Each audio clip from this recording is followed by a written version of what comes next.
Yes,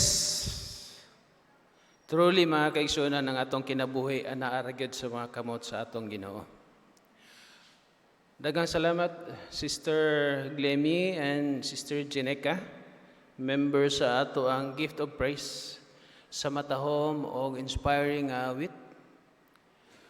Mayang gabi kanatong tanan mga kaigsunan. Dalaygon ang Ginoo sa iyang pagpakamayo kanato bisan pa sa atong mga kabisi sa atong adlaw-adlaw nga pagpanginabuhi ug sa kakapoy gihatagan gyapon tinay og kusog makahimo kita sa pagsimba nini takna sa kagabion sa tunga-tunga sa semana. Akong gi-welcome ang tanan mga kaigsunan nato dinhi sa sulod sa church og mayon sa mga atong mga kaigsunan nga naa silang panimalay karon nga nakiguban kanato pinagi sa atong social media platform sa atong YouTube page, YouTube channel and Facebook page. Mayang gabi ka natong tanan. Mga kaigsunan, nagpuyo kita sa kalibutan ni ining atong panahon sumala sa akong gipakita kaninyo sa slide. Siguro ang matago sa kanato mutuo kay kitang tanan nakasinati ni maong sitwasyon nato karon. Ang atong kinabuhi ni panahon na mga kaigsuonan nagakalisod tungod sa pandemya nga atong nasugatan na atong na sinatian karon. O gani gawas piniini mga kaigsuonan aduna pa nagakalain-lain nga mga kalamidad nga nahitabo sa atong kinabuhi. Sama ni ining mga pagbaha, mga hurricane, paglinog o mga tsunami, mga kaigsunan nga sinatian sa nagalain-lain nga lugar sa atong kalibutan. Gani, sa pipila ka panahon, sa nanglabay nga mga semana, mga kaigsunan, bisan ng atong lugar diri sa General Santos City, nakasinati usab og mga pagbaha. Gawas man ni mga kaigsunan ang kalibutan, ang ubang parte sa kalibutan naga-aantos sa kagutom. Aduna usay mga kagubot, mga violence nga nahitabo sa mga dagko ng mga nasod sama sa Amerika, mga kaigsuonan. Bago lamang adunay mass shooting nga nahitabo dito sa ilang lugar og daghan mga inosente nga mga katawhan ang naapektuhan ini. Aduna usab nga protesta, mga kaigsuonan, sa mga katawhan sa nagakalain-lain nga mga lugar. Adunay kamatay og mga balatian. Gani makita ninyo sa atong slide, mga kaigsunan, kanang dunay kalayo. Hulagway kana dito sa India, mga kaigsunan, nga tungod sa kadaghan sa nangamatay nga biktima sa COVID-19. Dili na maarang sa ilahang crematorium, ginasunog na nila sa gawas, mga kaigsunan. So kanang mga kalayo diha nga inyong nakita, mao na yung gisunog nga mga patay. Og diri sa sunod nga hulagway, mga kaigsuunan, makita ninyo nga dunay mga pluglets diha, dili na siya park. Park na siya mga kaigsuunan, pero park na sa mga patay. Tungod kada flaglet din mga kaigsuunan nagarepresenta sa tao nga namatay sa COVID-19 dito sa United States of America. Ato sa makita nga dunay mga katawhan nga gaantos na nagkalain-lain nga mga kasakitan. Niining panahon na aduna usay mga gira nga nahitabo sa nagalain-lain nga lugar sa atong kalibutan. Kaning akong gipakita sa inyo karon mga kaigsuonan mo ni panghitabo sa Israel ug sa Palestine. Nga sugod pa sa mga naunang panahon ang ilahang gira, mga kaigsuonan, wa gyud naundang hasta karon. Mosispire la og kadali balik na pud og gira. Gani aduna usay laing mga parte sa atong kalibutan nga nagka-tension karon. Tungod sa pag-iluganay sa mga lugar sama sa South Philippine Sea ug sa uban pa nga mga duol dinha nga giilugan sa China ug sa lain-lain nga mga lugar. So gamay lang ang bikil, mga kaigsunan, ug dunay kagubot nga mahitabo. Duna sa economic crisis nga nahitabo sa atong kalibutan, mga kaigsunan. Gani daghang mga negosyo nga nangatumba, daghang mga katawhan na nawad-an og pangita. O gani ang mga negosyo aron lang makakwarta, mga kaigsuonan, gi-sale na nila tanan halos ang ilahang mga baligya. especially dito sa mga lugar nga grabe ang epekto sa pandemic. Kung ikaw mga kaigsuonan makasinati nini mga katalagman, unsa kaha ang atong bation? Dili ka ba mangutana nga ano? Sa usa ka lugar sa United States, doon na usa ka pastor mga kaigsuon nga naghimo og survey sa mga katawhan nga apektado sa mga tragedy, mga kalamidad, mga unexpected nga panghitabo. Iyahang gisuta kung unsa man gayod ang gibati sa mga katawhan nga apektado sa maong mga kalamidad ug mga pag-antos.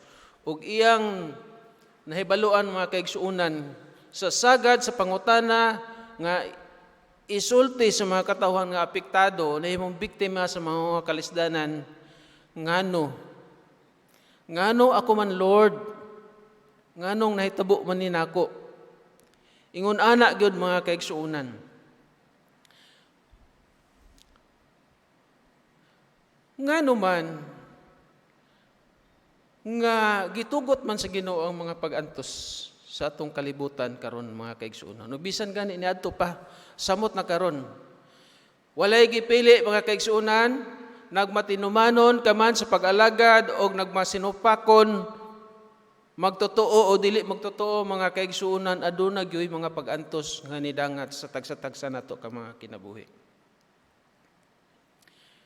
Unang hinungdan mga kaigsuonan, actually there are upat lang gyud ka reason, dagko nga mga rason mga kaigsuonan ang akong gikuha, akong gikutlo.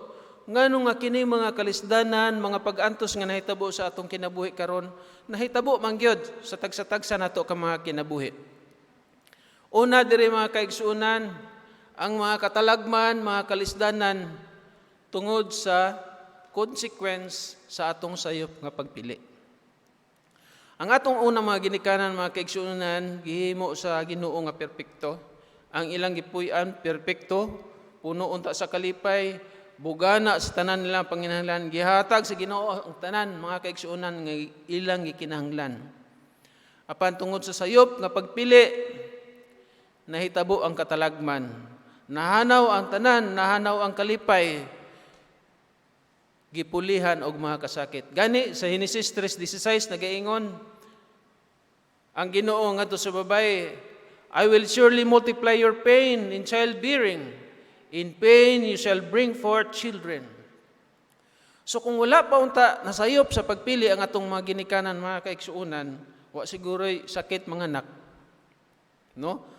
Kay ang kasakit sa pagpanganak mga kaigsuonan tungod man sa sala.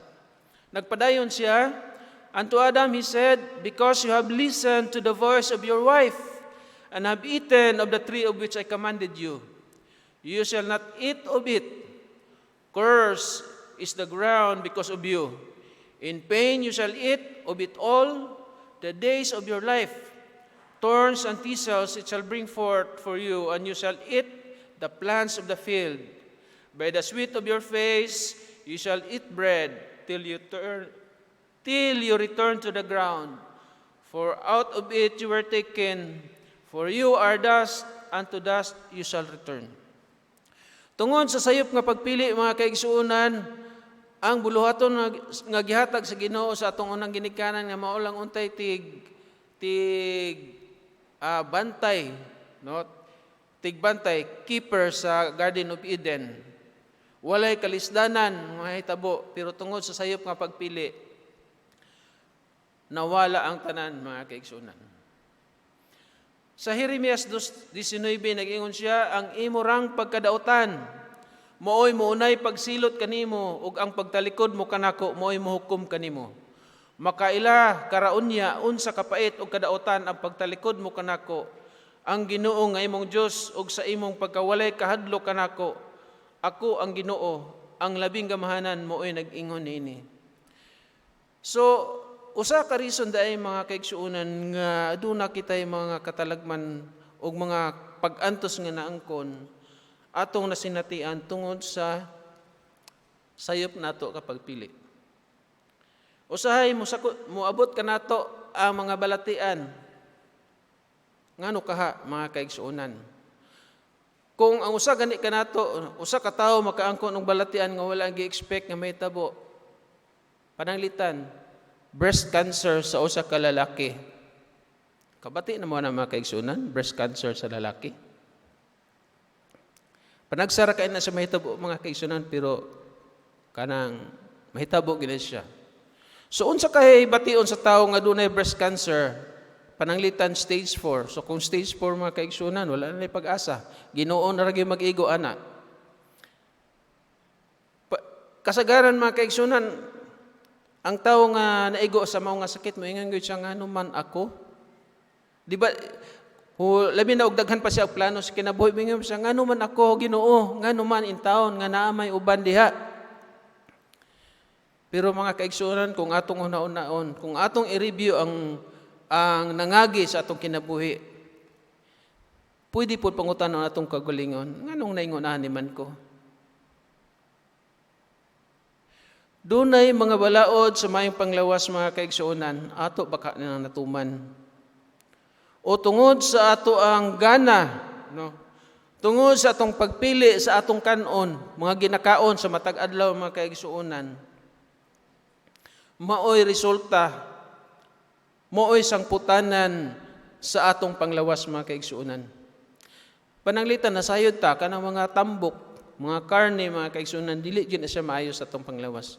Gani ang balang kasulat na nag-ingon nga kung mukaon mangyod pananglitan kag karne sa mga mananap nga gitugot, ayaw kauna ang tambok, ayaw kauna ang dugo. Pero usahay mga kaigsuonan atong kalimtan. So gisupak nato ang balaod sa may panglawas, ang resultado na kita'y balatian. Sa atong kaminyoon, ngano nga dunay mga kaminyoon nga mag-fail. O kung mag-fail gani ang kaminyoon mga kaigsuonan, muingon dayon ta, Ginoo ngano man itaw nahitabo ni sa ako ang kinabuhi. Pero looking back mga kaigsuonan, sa wala pa ka musulod sa maong institusyon mga kaigsuonan, kumusta man ang imong pagpili?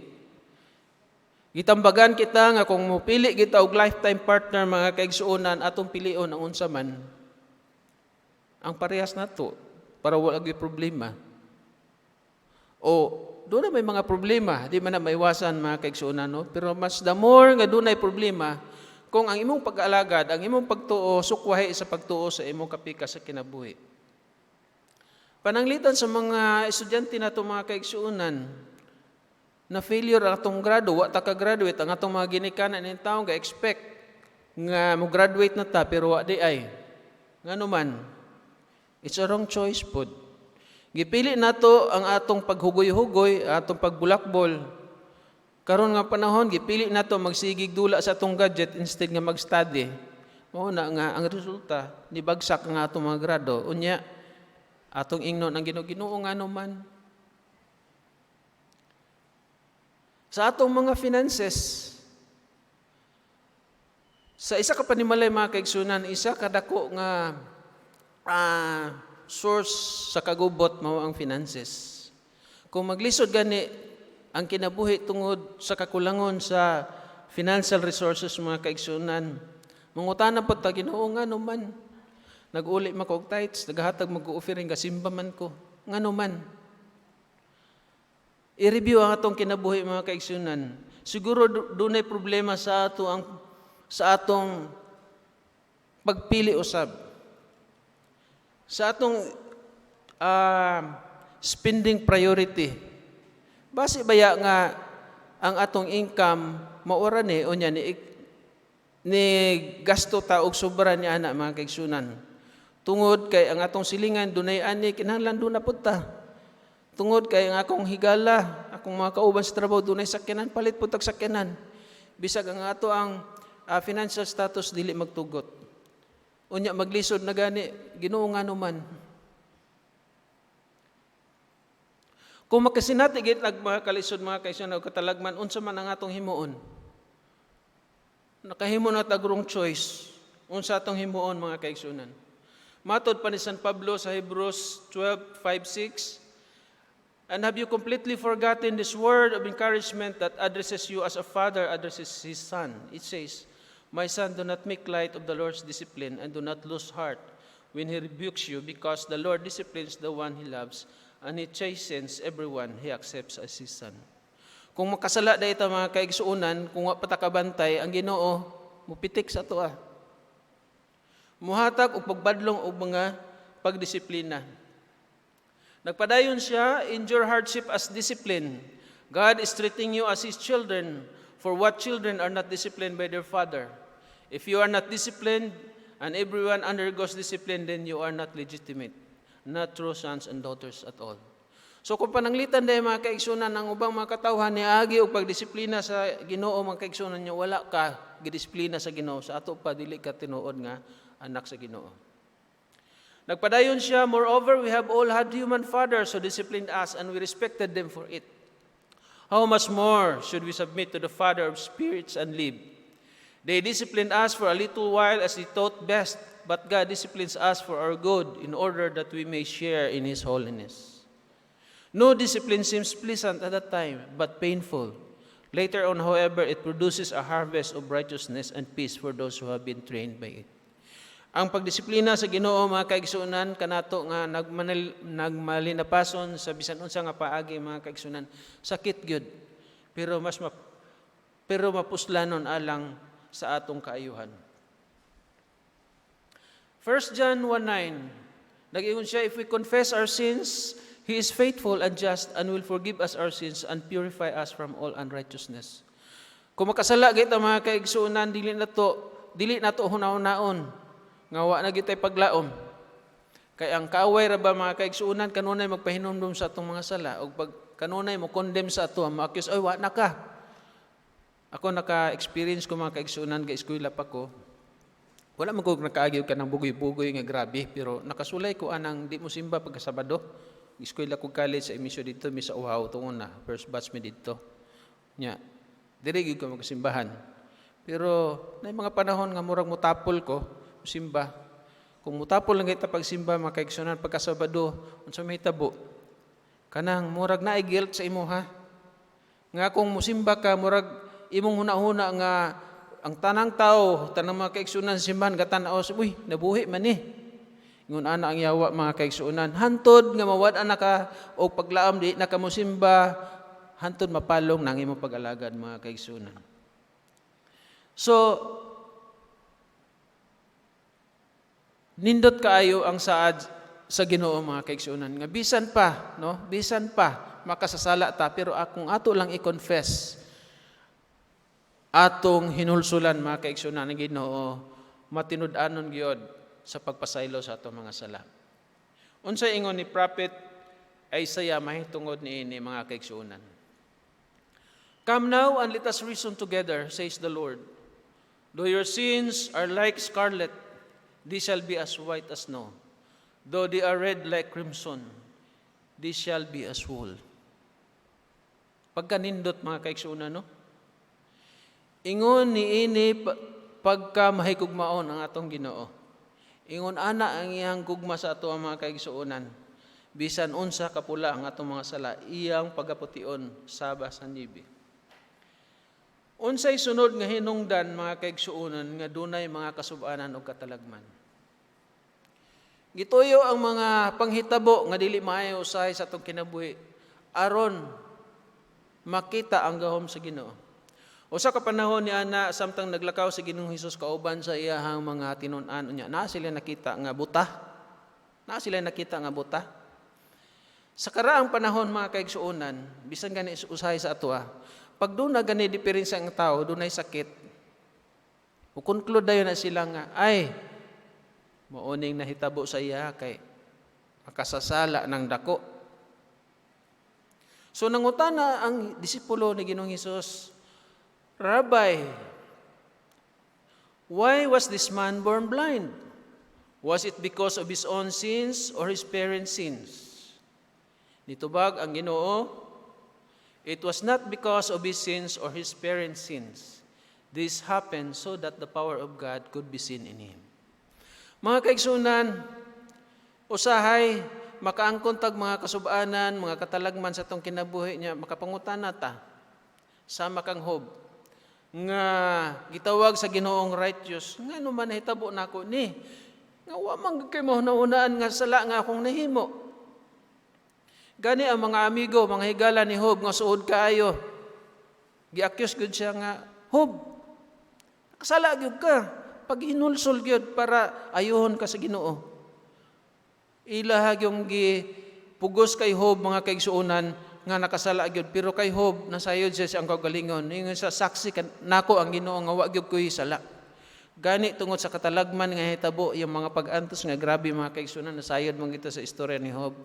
Iyang gipangutana po ng Ginoo. Ginoo nga naman, wa ko kasabot niini. Sa ato ang panahon usab mga kaigsuonan, ana pod usahay atong attitude. Kung doon na tayo makita nga doon ay nahitabo isa sa katao nga dili maayo, kaingon din ta nga, uy, basig na ni gihimong di maayo. Basig gaba na. Di ba?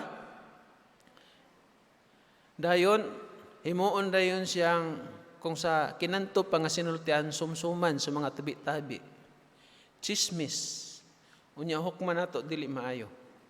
Tinuod ba mga igsoon?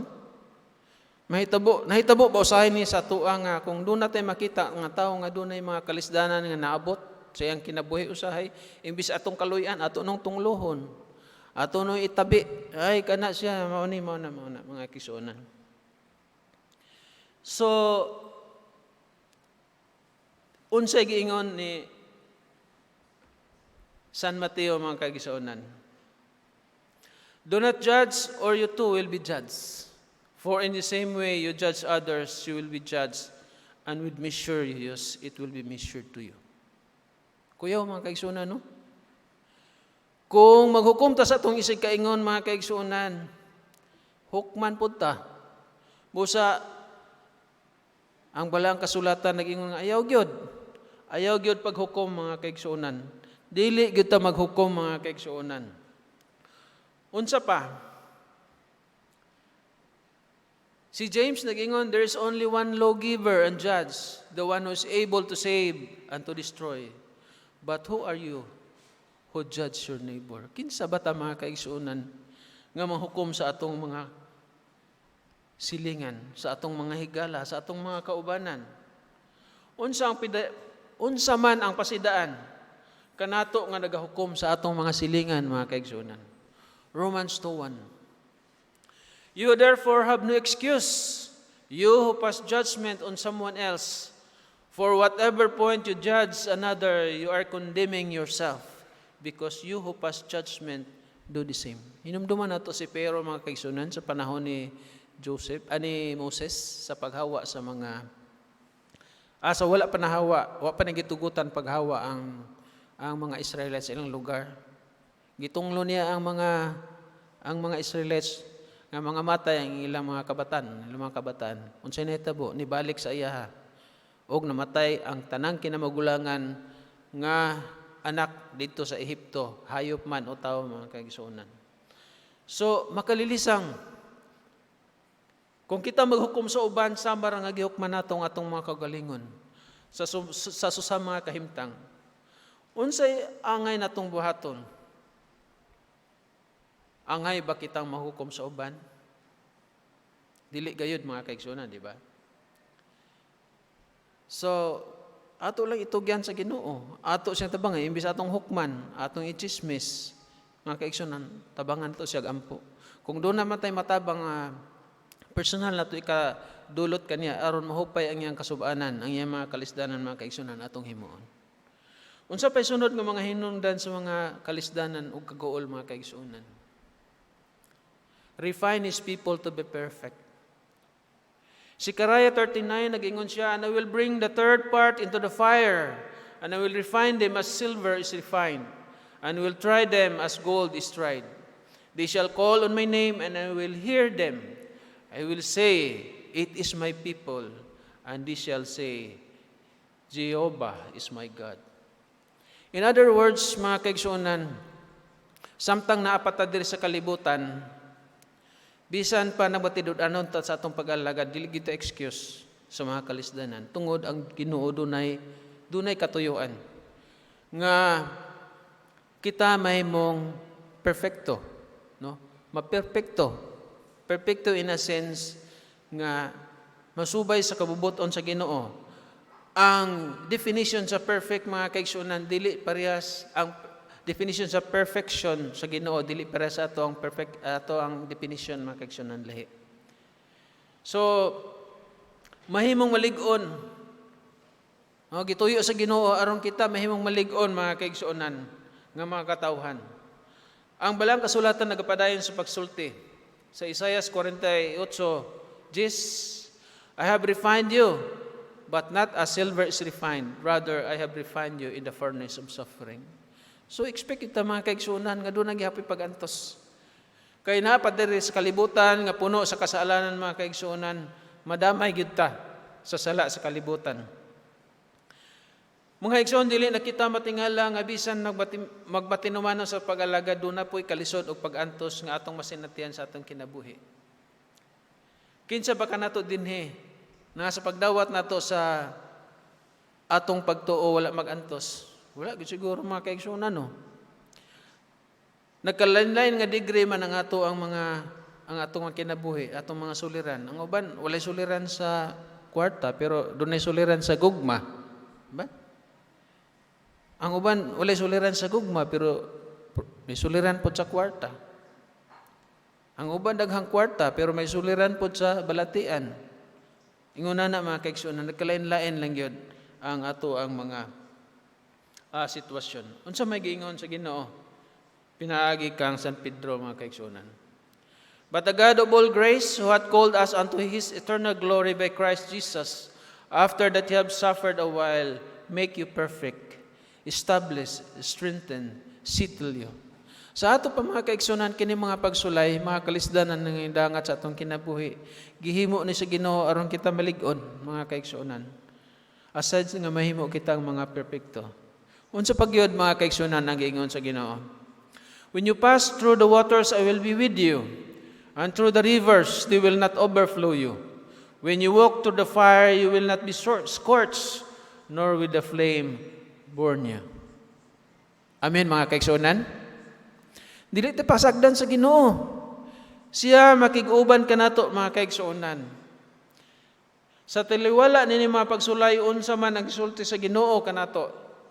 1 Corinthians 10:13. No temptation has overtaken you that is not common to man. God is faithful and He will not let you tempted beyond your ability. Good news, mga kaigsunan, di ba? Muagi magita kalisdanan, mga kapait sa kinabuhi paran ni pasalig ang Ginoo nga di kita natagaan ang mga pagsulay nga dili nato kaya. But with the temptation, He will also provide the way to escape that you may be able to endure it. Unsa daw, mga kaigsunan? Tagaan ta niyag pamaagi, unsaon nato sa pagsulbad sa maong mga suliran. Aron kini atong lampasan, mga kaigsunan. Galatians 6:9-10, nag-ingon siya, let us not become weary in doing good, for at the proper time we will reap a harvest if we do not give up. Usahay mangod, mga kaigsunan, kung makaangkon nga itog mga kalisdanan, kaguol sa tang kinabuhi, ma-discourage naman gud ta, no? Ay, imbis nagsimba ko, imbis nagalagad kog tinarong, mao man ini tabo sa kuha. Di na lang ko mosimba. Diba? Pero naingon ang balang kasulatan, mga kaigsunan, nga dili daw. Dili kita muundang sa paghimo og maayo nga buhat. Therefore, as we have opportunity, let us do good to all people, especially to those who belong to the family of the believers. Can you say amen, mga kaigsunan? Amen. Unsa pa ang giingon ni San Mateo? Matthew 5:48.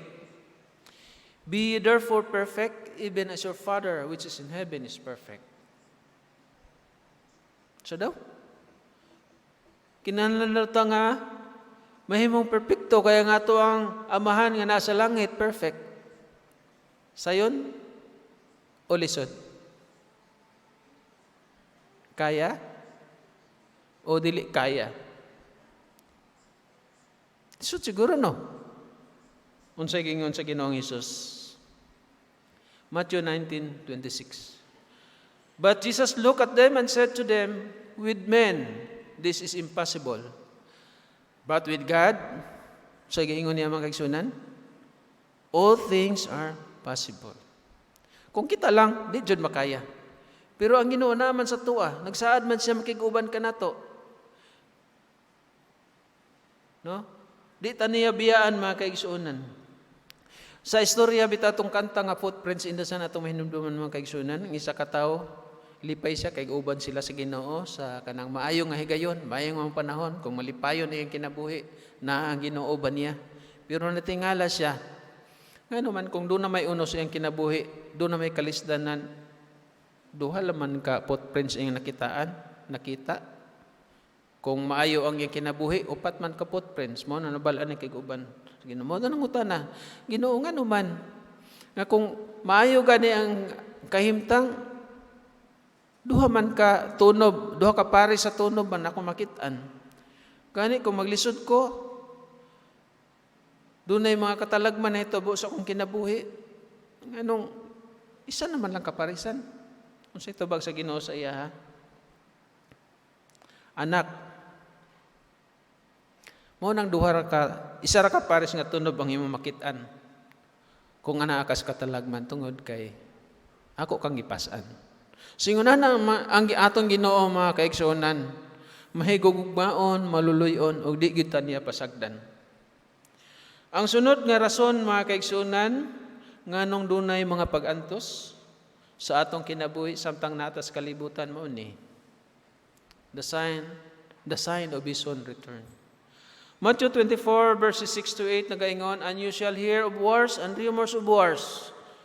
See that you be not troubled, for all these things must come to pass, but the end is not yet. For nation shall rise against nation, and kingdom against kingdom, and there shall be famines, and pestilences, and earthquakes in diverse places. All these are the beginning of sorrows. Unsa daw mga kaigsuonan? Sign nga hapit na mubalik ang Ginoo. Muna nga di ta matingala nga ano mga sigigira sa atong kalibutan. Bisan gani dinhi sa ato ang lugar sa Pilipinas dunay mga gira. Nganon do man na may mga gutom. Nganong do na may COVID. Nga nahitabo karon. Ngano man nga do na may linog nga grabe kayo nga daghan kay nangamatay. Dunay mga bagyo nga daghan nangamatay ug halos mga hurot ang mga kabtangan sa mga katawhan. Tungod ay mga kaigsuonan aron matagaan tag warning nga kung mahitabo na gani nini mga butanga sa atong panahon mga kaigsuonan, nagpasabot na nga hapit na gyud mo balik ang atong Ginoo. 2 Timothy 4:3-4. For the time will come when they will not endure sound doctrine, but after their own lust shall they heap to themselves teachers having itching ears, and they shall turn away their ears from the truth, and shall be turned unto fables. So, ang tinuod nga pagtulunan mga kaigsuonan wa na, sa pwera na. Gisunod na ang unsa man. Ang unsay kalipay sa tao, mao na yung sunod. Kung asa ko malipay, dito ko. Ang atong mga kabataan, sumala pa sa balang kasulatan, dunay mga kabataan nga mo supak na sila mga ginikanan. Di na mo tuo. Musubra pa silang ginikanan. Magbuot sa ilang unsay gusto nilang himuon mo'y matuman mga kaigsunan. Mag-uulon tata. Labi na kung atong mga kabataan mo'y ni tuman sa mga tagna mga kaigsunan, sakit. Pero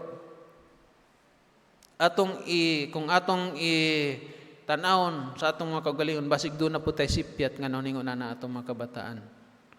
Wrong proper discipline, wrong choice in proper discipline sa atong mga kabataan. Unsa pa mga kaigsuonan? And many false prophets shall rise and shall deceive many. And because iniquity shall abound, the love of many shall wax cold. But he that shall endure unto the end, the same shall be saved. As Christians, mga kaigsunan, di kita mga tingala, no? Kung nagtuon ta sa balaang kasulatan. Mga kinahanglan, matag-usa ka nato, aron ang ato ang pundasyon sa atong pag-alagad, mahimong lig-on, dili ta dali madala, dili ta matingala mga kaigsunan, ato gyuntunan ang balaang kasulatan. Sa katapusang manahon mga kaigsunan, mao na love of self na kasagaran. Bisang unsa na lang himuon. Pero unsay saad sa Ginoo, but he that shall endure unto the end, the same shall be saved mga kaigsunan. Kung kini mga butanga mga kaigsunan, mahitabo, di ta mag-uol. Instead malipay ta. Ngano man? Tungod kay hapit na ang takna sa kalipayng dayon moabot sa matag usa kanato.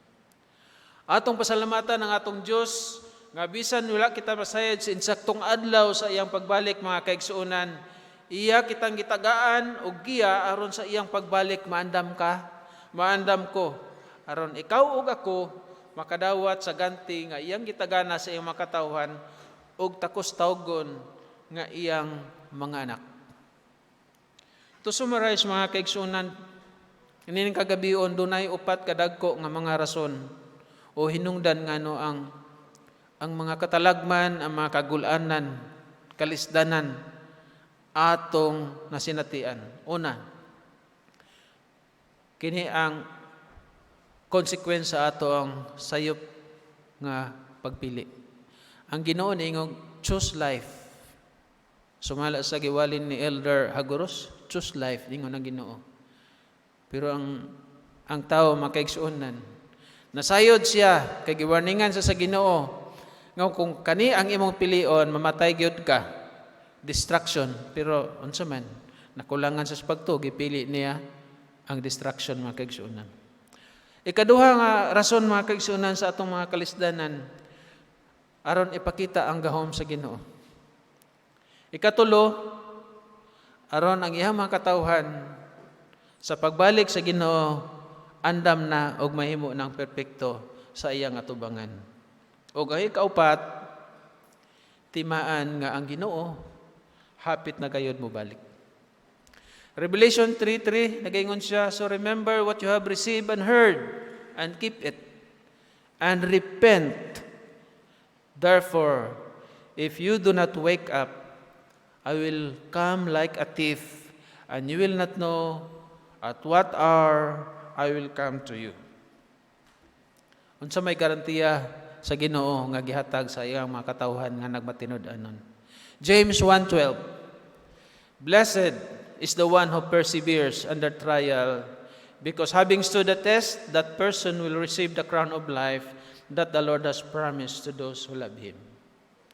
Matthew 24:13, nagaingon siya, but he that shall endure unto the end, the same shall be saved. Revelation 3, verse 11. Agingon ang Ginoo, behold, I come quickly. Hold that fast which thou hast, that no man take thy crown. Revelation 21, verse 4. Mao ni ang nindot mga kaigsunan. Human sa kasubanan nga atong naangkon, human sa kasakitan nga atong nasinatian, nagingon siya, and God shall wipe away all tears from their eyes, and there shall be no more death, no more sorrow, nor crying, neither shall there be any more pain, for the former things are passed away. Matthew 25:21. His Lord said unto him, sa mga matinud-anon, well done, thou good and faithful servant. Thou hast been faithful over a few things. I will make thee ruler over many things. Enter thou into the joy of the Lord. Wow. What a promise, mga kaigsunan. Ang Diyos hapit na gid mo balik. Kumusta man ang atong pag-alagad? Jesus is ready. Are we? Hinaot nga sa jutay na ito pagtuunin ni kagabion mga kaigsuunan. Magmaligon kita sa atong pagkinabuhing Kristohanon ug bisan unsang klase nga kalisdanan ang atong giatubang. Dili kini makapahimulag kanato sa atong buhi nga Dios. Ang Dios magapanalangin kanatong tanan.